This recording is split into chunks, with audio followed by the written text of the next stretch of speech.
Ghibah adalah gunjing. Apa itu gunjing? Menceritakan aib yang ada pada seseorang yang dia tidak suka untuk diceritakan. Ya, dasarnya itu ada sama dia.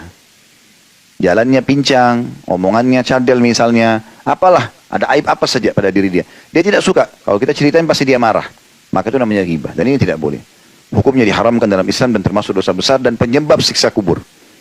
Oleh karena itu teman-teman, tidak perlu menceritakan apapun tentang orang kecuali kebaikan.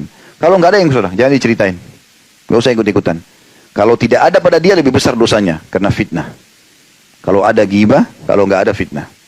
Berarti nggak usah masuk ke zona orang lain, nggak usah. Kalau kita terpaksa harus tahu keadaan orang, kalau itu benar kita dukung, kalau itu salah kita nasihati dan tutupi. Saya pernah buat itu tablik akbar, judulnya At-Tabayun wa Tasattur.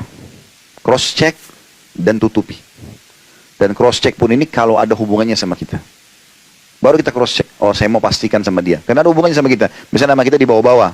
Jadi kita cross check. Kalau nggak ada hubungannya nggak usah. Ada cuplikan di TV kita lihat tidak ada hubungan sama kita. Ah, saya mau cross check juga. Cross check untuk apa? Hubungannya apa sama kamu?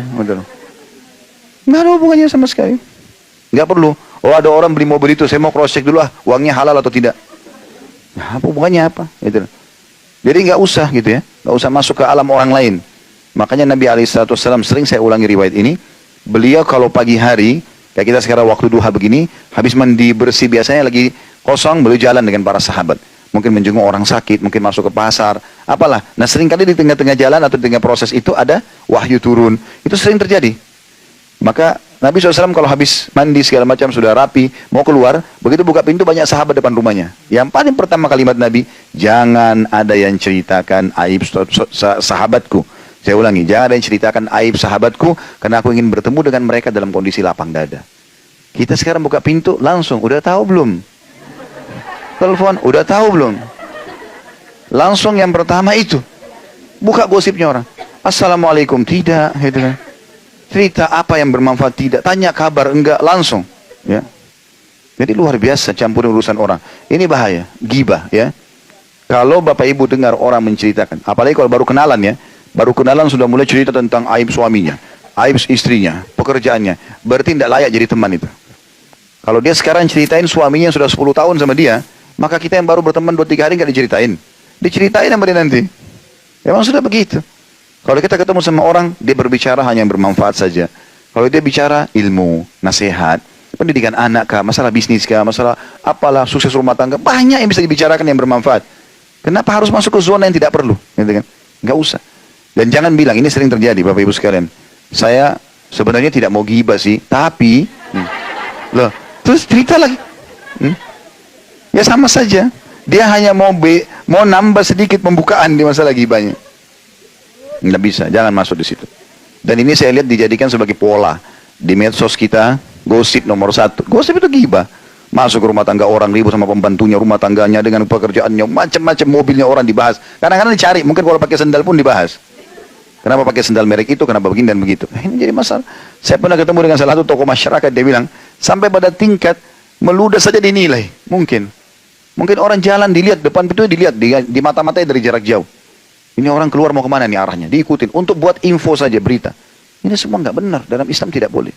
Makin kita tidak tahu sesuatu, maka jangan dicampur tahu. Nggak usah. Allah Subhanahu Wa Taala sudah mengamanahkan di pundak setiap orang antara kita 2 malaikat yang tidak pernah tidur. Ngawasin terus. Nggak usah kita yang campuri urusan orang.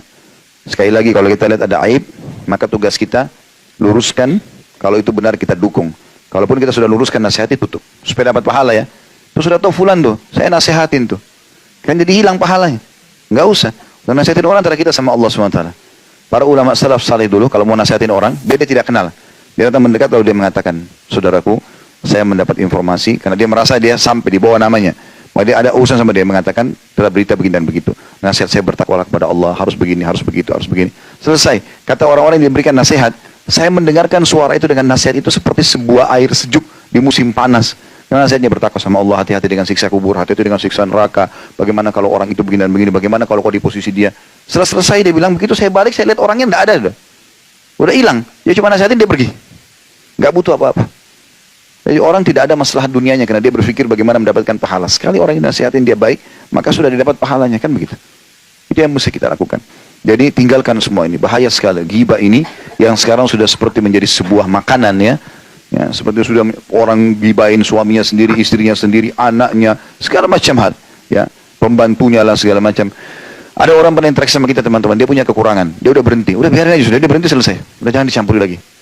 Dia mau bicara apa terserah dia, pokoknya kita sudah tidak ada. Intinya kan mudaratnya kita sudah selesai. Begitu orang mukmin. Udah roda kehidupan harus berjalan, jangan sibuk urus terus masalah itu. Ada orang dibawa masalah, dia pernah masalah sama pembantunya 10 tahun sudah berhenti, pembantu itu masih diceritain sampai sekarang. Untuk apa sekarang? Cerita untuk apa? Manfaatnya apa? Dia masalah sama kita kan dia sudah berhenti, ya udah selesai. Udah biarin aja. Kalau dia bicara dia pun bicara urusan dia sama Allah. Dan sampai kemana sih kata-katanya? Sampai di mana dia mau urusan kata-kata? Dia cerita sama 3-4 orang, 10 orang habis itu berhenti kan? Kita panen pahalanya, gitu kan? Makanya seorang salafus saleh pernah digosipin oleh seseorang. Dia senyum. Kebetulan dia baru beli kurma masih sama tangkainya. Kurmanya masih segar-segar. Dia suruh muridnya satu orang bawa ini ke orang sana. Titip pesan ya. Bilang sebagai balasan atas kau transfer pahalamu, kau kasih pahalamu ke saya karena kau gosipin saya, ini balasannya, saya balas kau dengan kurma yang segar ini. Artinya dia ingin mendakwahi orang itu sekaligus juga memberikan gambaran, bahaya loh kamu, ini pahalamu hilang. Gitu loh. Dan ini saya balas kamu, kalau mau buruk saya tetap balas kau dengan kebaikan. Seperti itulah kurang lebih. Ya, jadi selalu yang terdengar oleh kuping kita, yang terlihat oleh mata kita, yang terucap dengan lisan kita, semuanya kebaikan. Bagi orang mukmin selalu emas saja. Nasihat, manfaat, ilmu, segala macam itu saja. Dari manfaat ke manfaat yang lain. Karena manfaatnya jangan didengarin udah, nggak perlu. Dan ingat, semua yang didengar oleh kuping kita jangan langsung dinukil dengan mulut. Karena Nabi SAW mengatakan cukuplah dosa yang sangat berat bagi orang yang semua yang dia dengar dinukil dengan mulutnya. Baru dengar langsung dilempar. Padahal sebenarnya belum tentu itu benar.